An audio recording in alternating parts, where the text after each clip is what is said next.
Igor, how's your days at work? Especially Priya, I mean, she just started. Oh, you Yeah, started already? I didn't know that, Priya. yeah. Congrats. It's Tuesday I started. It was a short week, so getting all the onboarding and HR training and paperwork done. I got my laptop on Wednesday. Look at you. Yeah. So initial I think first 2 months are just training for the tools they use because this is a junior position. It's not tier one. It's a junior position. So it involves lot of training that Right. they sent That's me a good. document. That's Priya, good. again, with what we've been doing, and You know more than them, so you do. And This document they sent training, it involves even security plus. So that I already have security plus. yeah, so this is what I would tell you. I would tell you to work hard at showing your boss how much you know, and let them know that the first time a tier one opportunity becomes available, you'd like to. Yeah. yeah. That's why I kept listening to you all this while, and that's what I kept registering in my mind, you and Adilia. I'm like, yeah, that's true. That's true. Yeah, yeah, agree. All right, so these tools are, one of them obviously you're familiar with, which is Wireshark. We use Wireshark, but one of the things I'll tell you, these tools, I downloaded all of these tools. They're all free. I downloaded them right into my virtual Windows machine. So every one of you guys can do the exact same thing. These are great tools, and we use them in our virtual environment, and they are amazingly I don't want to say simple to understand, but they make perfect sense why you would use them. Okay. So first is Process Hacker. This is actually a really cool tool to even put on your main host machine at home, because Mm-hmm. it shows you, these are all the processes that are running in the background on my computer right now. Okay. Now, what I love about this tool is it shows you, when you look at the what almost like the menu tree, it's breaking it down into parent and child processes. Is there anybody here that doesn't understand parent and child processes? Okay, everybody's on board. Okay, perfect. So one of the cool things that I like is when you look at Carbon Black, when you're going into the process tree and you see your first process leads to other processes, that's your parent child process tree, and that is where you can understand legitimacy on certain applications that open. If you have something that gets opened by a parent process that doesn't make sense, like if a command shell, a PowerShell is, or command line or a PowerShell is being opened by Microsoft Word, that child process of that command line or that PowerShell is not usual from a Word document unless it's generally malicious. Does that make sense? So you'll learn those things as you continue to see more real world activity, and you can see that stuff too. Can you repeat what you said? Yeah. So there are certain processes that always open under under a very specific parent process. So for instance, let me see if I can give you an example here. Okay, here we go. So can you see my mouse right here? No. Are you seeing my shared screen? you No. don't Nope. share your You're only looking screen. at beautiful face. You do not, guys, you got to tell me that. Holy cow. Holy We cow. got it on purpose. Are you seeing my virtual Windows Yeah, machine? right now, yes. Yes. Okay, sorry about that. Awesome. It's funny because it was telling me I was sharing. That's weird. Okay. All right. So each level is basically, so this top level here on win is your parent process to services.exe. And services.exe is a parent process to service host.exe. Okay. So if you have a service host that is coming from a different parent process than services.exe, that's got to be a red flag to a certain degree. As a matter of fact, if I were to, actually, I tell you what, let me do this because I don't want to have to change my shared screen. So bear with me a little bit here. Go away, pop-up. I'm gonna minimize this a little bit and open up. Why is that suspicious? Having services under. Okay, so these here that I was looking at, these aren't suspicious, but there are certain ones that are suspicious. For instance, if I have winword.exe, what is winword connected to? Microsoft Office Word. Microsoft Office, Microsoft Word specifically, right? So Right. it's a Word document. So if you had WinWord, see where this says winlogin.exe? Mm-hmm. Mhm. Let's say you had winword.exe there. And then right below winword.exe, Mm-hmm. you had PowerShell. Oops. Oh, Ooh. yeah. Okay. So that child process should not be there, right? Right. Right. This is PowerShell. No. So- This is not PowerShell. I was just using that as an example. Okay. Oh, okay. Yeah, If I'm you like, had- is this and PowerShell?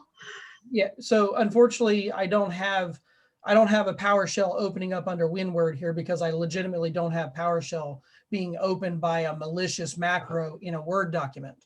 But if you're looking at Process Hacker and you see Command Shell opening underneath winword.exe, that's absolutely malicious process.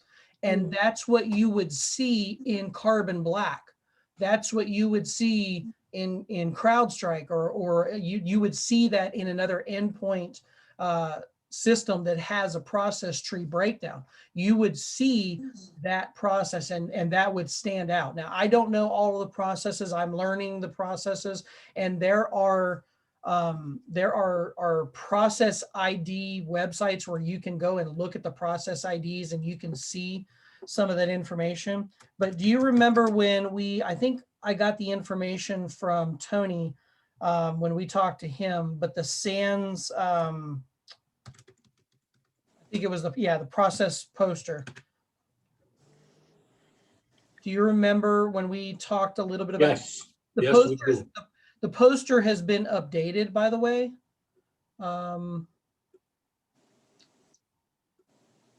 There's a new version of the it now. first This is the new one. Yeah, the new one. Let me see if I can get to it here. Yeah, there we go.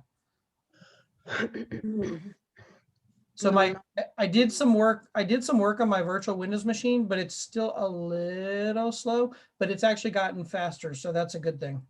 I'm still thinking I want to really tweak and build just a lab machine, only doing lab stuff. Come on, pull up I want it to pull up for me. Has anybody heard of Try Hack Me? Does anybody know how it is? Yes, it's awesome. I think Igor mentioned that as well. Didn't you, Igor? what's that? Yes, Try Hack Me. it's really good one, because even to log in, you have to do some stuff. Try Hack Me?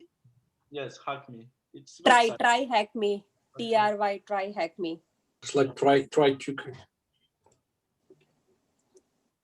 And I believe they have like even community and something you always can communicate and discuss. Yeah, some people put it in their profile or their resume. This is what Yeah. happened.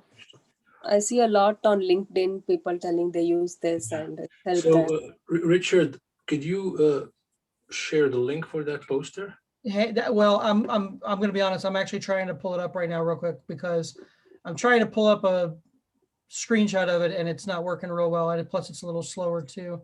So I was trying to. Okay. No, never mind. It's an under SANS school, right?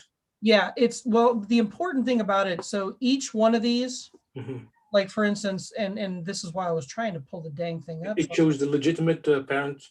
It shows you it shows you services.exe, and it shows you the different. There we go. Okay, that's what I was trying to do. Find you no normal. Okay, can you see this? Yes. Okay, so it shows that when you, okay, so if I see WinInit, here's a perfect one. So WinInit.exe, it tells me what my parent process is, and it tells me what I should see and how many of those instances I should see in my running processes on that computer. Okay. Here you go. Here's WinLogon. I think we saw that. So the parent process is smss.exe. So if I see a winlogon.exe coming from anything other than smss.com or .exe, it's probably something malicious.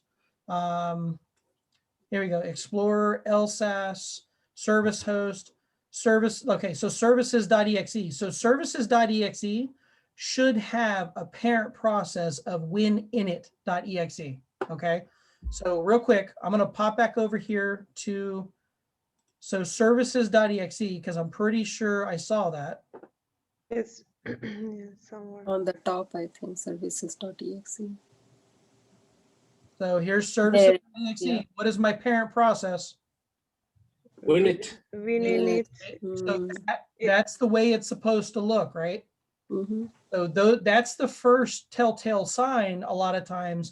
You're looking at black and you're looking at the process tree, or you're doing a lab where you're running a file like we could do in this lab right here, and you see that, let's say a services.exe spawned from an Adobe PDF. That probably doesn't make sense. That's probably malicious. Does that make sense? Yes. Does that help you understand the process tree a little bit better? Yes. Okay. Is the coloring if any different coloring any significance? So I'll be honest, I'm still learning Process Hacker. The color does matter. And if you go into the tool, view, sorry, bear with me. I think under options, there is a table for the colors and so forth. I just don't remember exactly what they are. Highlighting, yeah, here you go. Oh, okay. So the job processes, it shows what they are. Removed objects are the red ones. So you can see what those different things are, what those those colors are. Yeah, you can organize them just for to give you an idea which processes are related to which parent. Exactly. And the other thing you can do here with Process Hacker is if you're running a malicious file, let's say you find a file and the hash shows that it's LokiBot or QuackBot. You can look up LokiBot, you can look up QuackBot, you can look up, whatever it is, you can read about it and see what kind of processes generally start when that file is engaged. And you can check or uncheck your processes that would show up, so that you can see those processes if and when they run to verify that data and to be able to see that in your environment like we're doing right now. Does that make sense? Yes, I have 2 more questions. I am sorry. Yeah, no, go for it. That's a great question. So just to stick with what you're saying now, when you see when you found out that something is wrong, well, first of all, how do you just rely on your bare eyes, or there is some intelligence behind this network miner that will tell you, hey, this doesn't look good, or this process does not belong to this parent, or it was invoked by a different parent process? Okay, so if, let's say we find a malicious hash, you take the hash, you realize that the hash says that it's LokiBot. You do open source intelligence, just reading about LokiBot. They tell you all this stuff about LokiBot. You've done no investigative work on the process. You've done no sandboxing. All you're doing is reading somebody else's analysis of what that file does, right? That's like that's the junior level analyst position. That is we found something, here's what it is. This is what it says it is. But you haven't done any investigative work to verify that or to show that that's what happened in your environment. The next step would be to take that file hash and import that file hash into an environment like Cuckoo or VMray, where you run it in a virtual environment, but you're not actually really running it in a step-by-step process. You're running it in a more generic form, that it does all of the analysis still for you, but you can see the analysis that's happening, okay? That's kind of in between, that's kind of the next step. The next step is doing stuff like this here, where you go into a sandbox lab, you set the tools, you tell it, okay, I'm going to set network miner to look at whatever traffic goes out on this network adapter. Okay. I want to see any net communications, because that's what network miner does. It shows you any network communications that open after you start it. Okay. You do a registry shot. So for instance, I'm going to go ahead. Reg Shot is a registry shot application. It's very simple. Here's what it looks like. If you can see my screen, the very first thing says first shot. So if I hit first shot right now, what it's going to do is it's going to actually take a shot. It's going to take really a capture of my current registry files. And when you run your malicious file afterwards, you do a second shot afterwards, and it has the ability to then compare. I see. So it shows you any registry changes that occurred after you ran the file. So you can go, okay, here's how my registry looked before on a perfectly good, clean sandbox machine. I ran my malicious file. Now here's what it looks like afterwards. So obviously these registry entries are the changes that it made to my registry. Look, it added this registry key here, which adds a systematic connection to this external machine. There's your command and control. Or it adds this systematic scheduled task to always do this. Or it adds this keylogger function. Or it adds it adds whatever registry addition that is allowing it to gain continued persistence, to gain access to be able to pivot, to gain access to another machine, to add a backdoor. It's adding something to the registry to allow it to take the next step in the attack chain, in the MITRE kill chain, or in the attack kill chain. Does that make sense? Yes, it does. Okay. Yes. Now, this is all done manually, right? Absolutely. Manually. So this is after you found something suspicious and you just want to make sure what happened.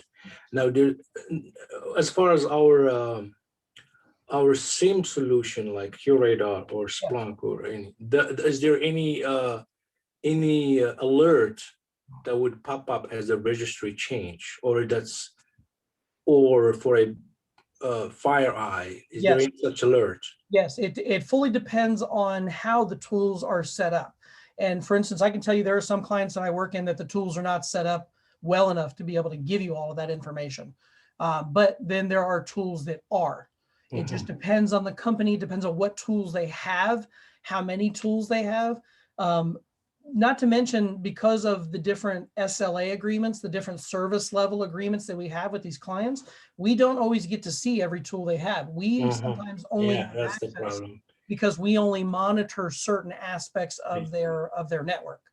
And I was reading that's one of the biggest problems for SOCs. They have the tools, but they're not. And I think we talked about it in the class during class. Even Hassan or Max I believe.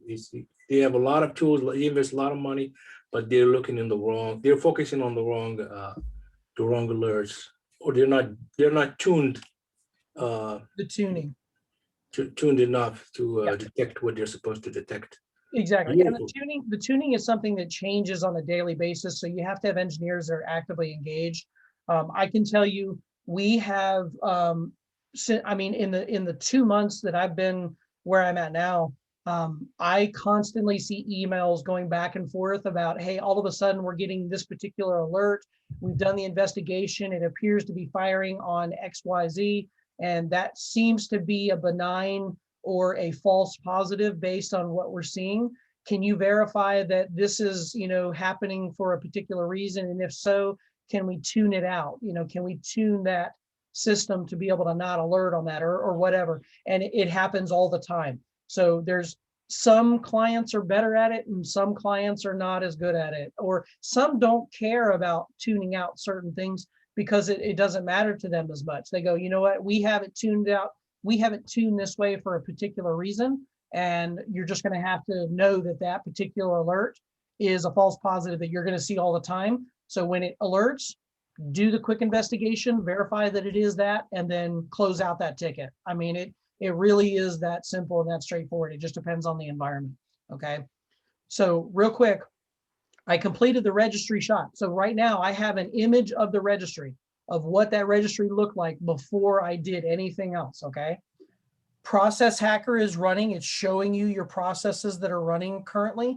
Now, the one thing that I have an issue with, and I'm still learning this, is being able to catch. You can't always catch and see every process that runs because sometimes it happens really fast.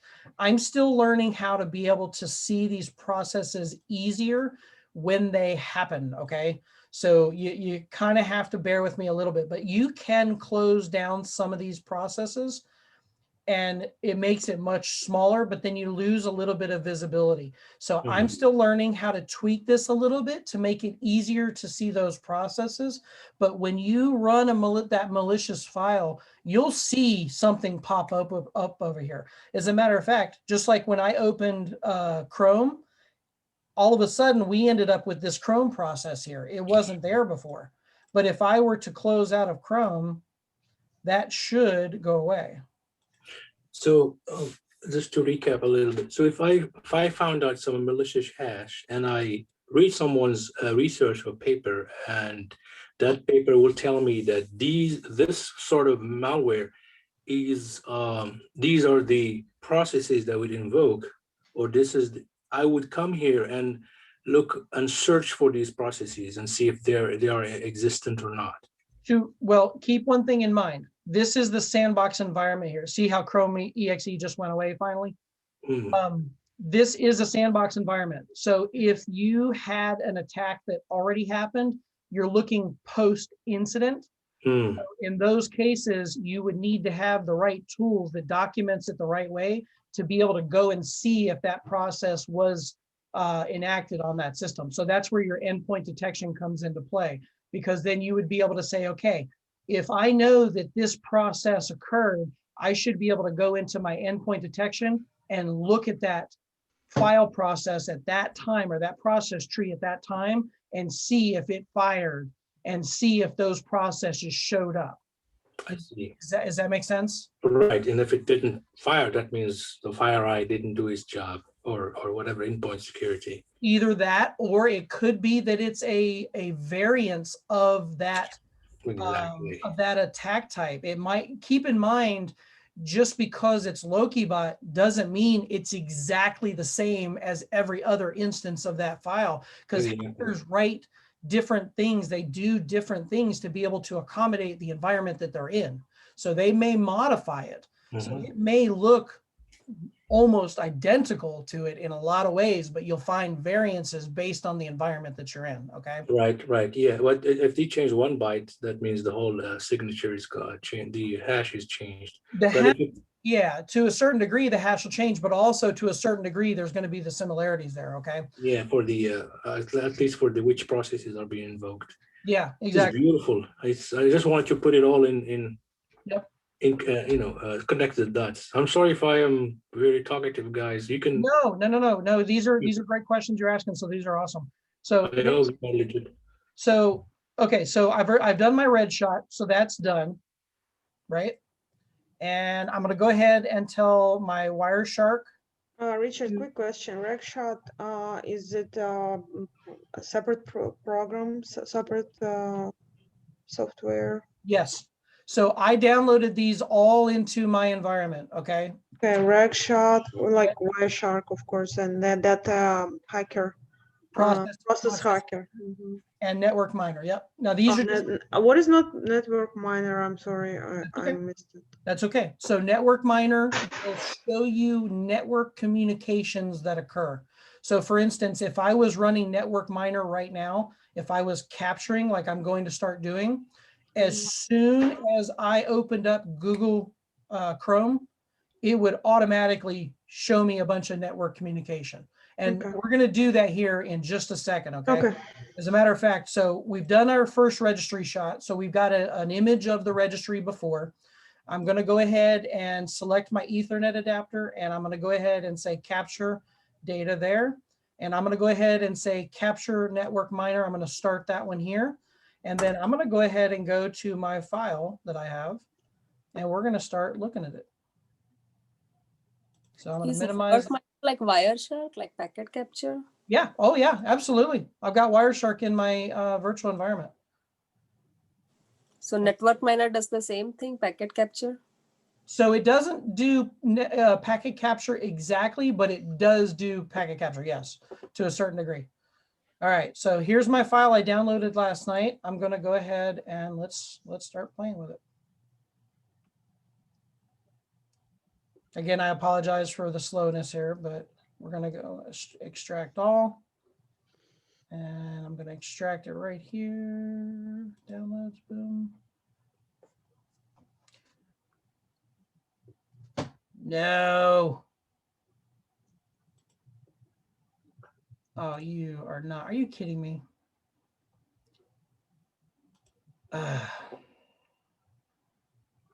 Nothing extracted. It's not extracting for some reason. Gosh darn it. You know, it's funny. There are times where I download a file from Malware Bazaar and it does exactly this. There's some of those files that will.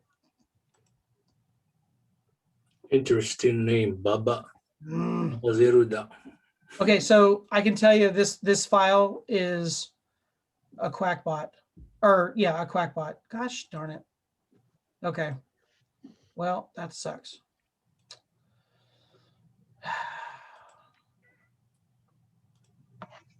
And I don't have another file on here that I can. That's the only one I downloaded after my.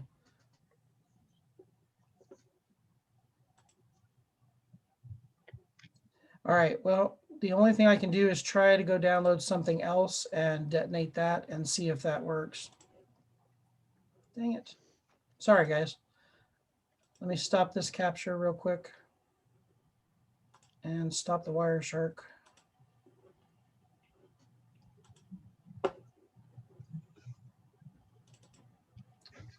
Does anybody else have that issue when they've downloaded a file from Malware Bazaar?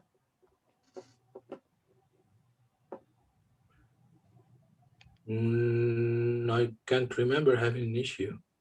Every now and then when I download a file from Malware Bazaar, it does that. I never download the file from Malware Bazaar, so I don't know. I downloaded it into my Unix box, and it was fine. The only problem was a Windows malware, and it didn't run. I was like, "Why this heck?" It was like, "Well, it's not doing anything." It's like, "Of course it's not."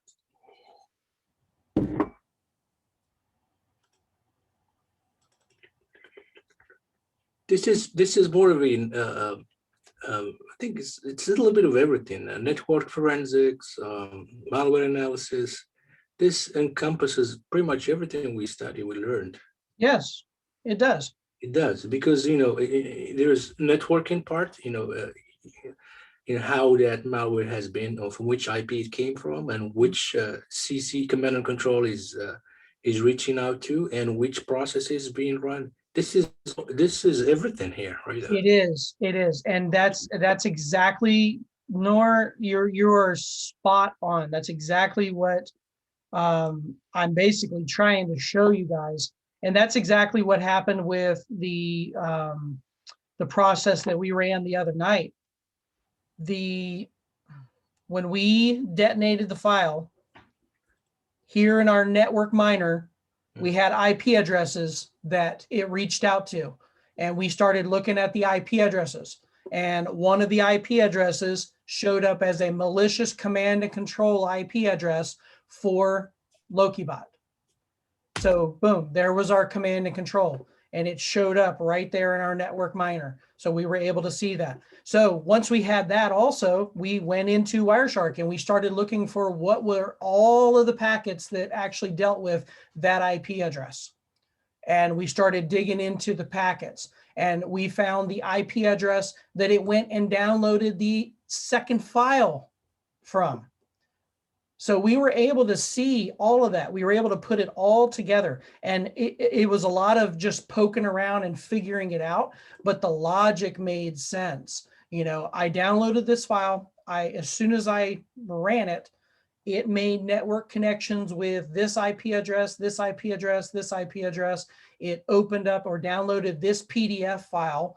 When this PDF file opened, it had a script that was inside of it that automatically ran, created the command and control, connected to that IP address. You could literally put the entire picture together. And that's exactly what this type of process will do. If you guys are not doing this kind of stuff, I highly recommend you to take some time and do this. This is spot on. This is exactly what I was trying to put together. And thank you for sharing these tools with us, because I was trying Wireshark by itself, doing the registry. Now it's just, you just put it all together. And if you can talk about this in an interview, it puts you leaps and bounds above everybody else that you're interviewing this with. is actually, I'm gonna rewatch this video and try to understand it and practice it a couple of times. And for my next interview, I'm talking about this. Yeah, and you should be able to talk about this kind of stuff. And that's exactly what you can do. Now, if you have a particular file that you want to be able to explain how it works, you also need to understand where it comes from too.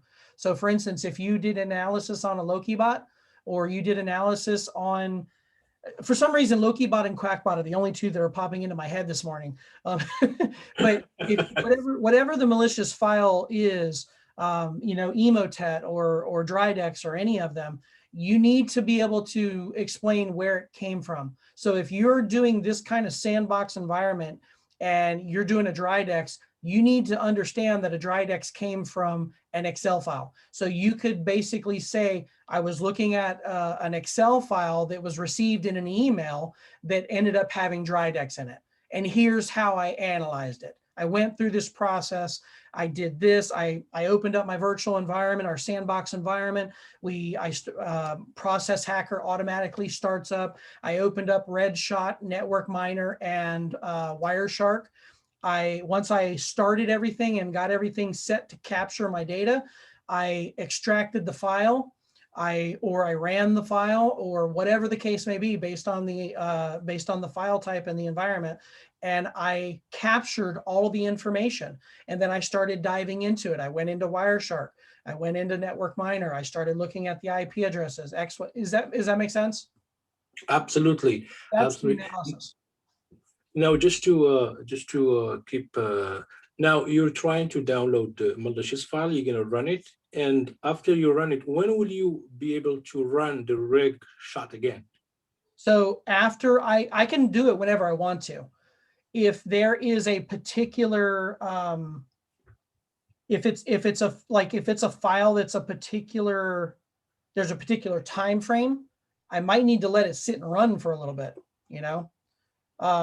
if it is something that I just run it for a few minutes, let it do its thing, and then stop everything, and then do a Reg Shot afterwards, that works too. But depending on the file, you may have to let it run for a little bit. Like we let it run for about 10 minutes when we did our analysis the other night. We just let it sit there and run, just in case it took a while before it may have a timing mechanism before it reaches out to another IP address or something like that. But we could see very quickly that file reached out very quickly. Why am I having a problem with the malicious files? Okay, can you read the error? Let me see. Application extension, date modified.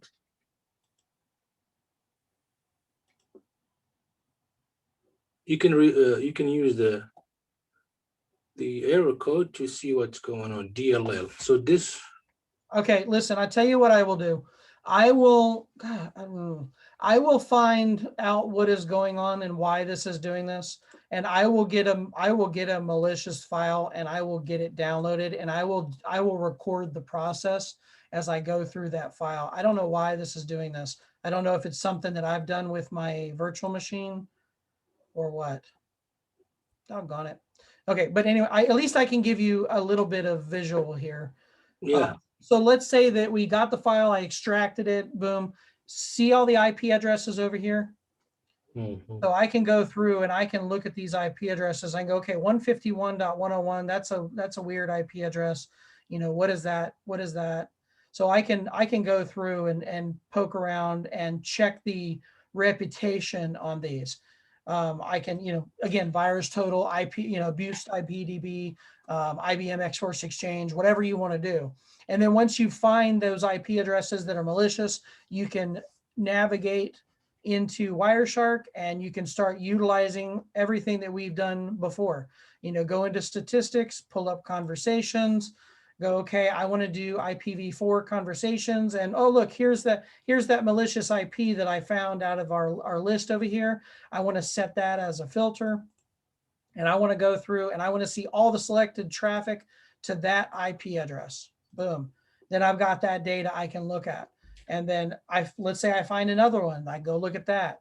I can look at my files. I can go here and go export what files were downloaded. You know, so all the analysis that we did in playing around in our environments, that's exactly what you do when you're doing the threat hunting portion of your analysis when you're in your position. Now, you may or may not be able to get to this level. You may not have access to this. In my particular position, I happen to have access to that environment. So if I want to, I can absolutely do that when I have an investigation that leads me to that point. Okay.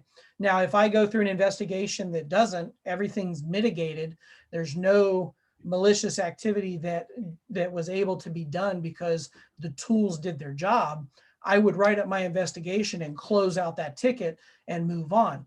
But once I'm done with all of my alerts and I've got some time and I maybe want to investigate, then I can go back in and I can do the investigation and I can teach myself and I can play around with it and learn, and I can write up a fake ticket with a fake company that we have in our environment, and I can show my boss, hey, look, I did this investigation following my investigation where I wrote up a ticket where everything was mitigated, but I went through and actually used all the tools and I created a ticket based off of that. And your boss can look at it and they can read it and they can see the analysis that you did. First off, they'd be able to understand, wow, okay, they've got some knowledge here. They're really growing quite a bit. So when that next tier 2, you know, that tier 1 or tier 2 level, that next position becomes available, they might go, you know what, Richard, I think you'd be a good fit for this position. I've seen some of the additional analysis you've done outside of what you've been doing, you know, with the mitigated options. And I think you'd be a really good fit for this position. Why don't you interview for it? Or, you know, you just keep building your knowledge and your experience to a point of being able to interview for a higher level position after 6 months, a year, you know, whatever the case may be based on your timetable. Is that kind of all kind of connect on the dots there? Absolutely. It makes a lot of sense. No, just I've noticed network miner, it says case panel. Are those file names that are being downloaded or is showing on the top? I'm sorry, say it again. On the right of the network miner. Right here? On the right side. Under what? Under MD5, under the case panel. Oh, over here? Yes. Possibly, yeah. So those are the... Yep. So those, keep in mind, those could be picture files. They could be, you know, I don't really know fully on those. Isn't that the malware that you tried to download? Yeah, nothing's really showing there. These could be just simple things as well too. I don't really know. Why is it not showing? It's showing it there, but it doesn't show it in the other one. Yeah. Or maybe it divided the capture into 2 files probably. Well, there is a hash there. Yeah, I mean, it hashed the PCAP probably. I'm just wondering what it is. I'm gonna download it in a few hours. Yeah. Yeah, I just wanted to know. Again, I'm still learning this. I do know that across the top here, you actually have some things because of the fact that it does, you know, packet capture, so to speak. You can see some files that were downloaded and so forth. So you can actually see, it'll pull username and password if that is sent through HTML through port 80, you know, unencrypted data. So it will pull some data again because it does do, you know, packet capture or packet analysis to a certain degree. It will give you some information as well. But you know, some people are very familiar with Wireshark, so they like Wireshark as well. Yeah. Yeah, I think it's a simplified way, a simplified version of Wireshark. Maybe, but it Yeah. may miss some stuff too. I don't know. Yeah. That being said, but if we were all finished, we'd let it run and all that fun stuff. Then we would do a second shot of our registry. And when it gets done, you see right here, there's actually a compare button. You can click on that compare button and it'll show you the differences. It'll show you what changed in the time that you ran that file from the, or it'll show you the changes in your registry from the time that you did your first registry shot.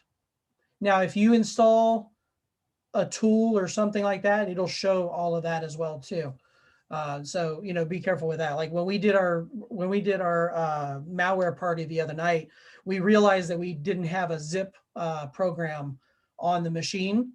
So we had to quickly download WinRAR so that we could unzip the file because it was a RAR file. So in the registry changes, you could see the registry changes for when we added the WinRAR to the system. So if you don't have to do that, it makes it a little less noisy when you're looking at your data. If you've got everything set and ready to go, and you say capture and then you run that file, you're going to get less noise to be able to filter through to better understand the processes that are happening, the registry changes that are being made, the network communications that are being done. And you're able to see that again, network communications here through Network Miner, the processes and so forth that change through Process Hacker, as well as the registry edits that you see through regedit, and then files downloaded, any communication, things like that through Wireshark as well. So you're going to have less noise to filter through. Bravo. Play around and do that stuff. Elena, you're muted. I'm gonna rewatch it today, and I'm gonna try to download all these programs and play around after work. That sounds good. And you know, feel free to share findings. You know, if you download a file and play with it, feel free to download it. So, But you said you had some issues with downloading it from Malware yeah, I don't know why it's doing that. I will figure that out, and if I figure out why it's doing it, I'll let you guys know, and I'll try to get a file downloaded that I can play with, and I'll record kind of my process, and I'll do some analysis on it so you can see. Okay. You can always call one of us to jump on the call with you if you want. Yeah, absolutely. Sounds good. Okay. Hey, the baklava will be ready either Friday, tomorrow or Monday. Okay, it's being made. It's What's that? The baklava. You are not making it. Oh,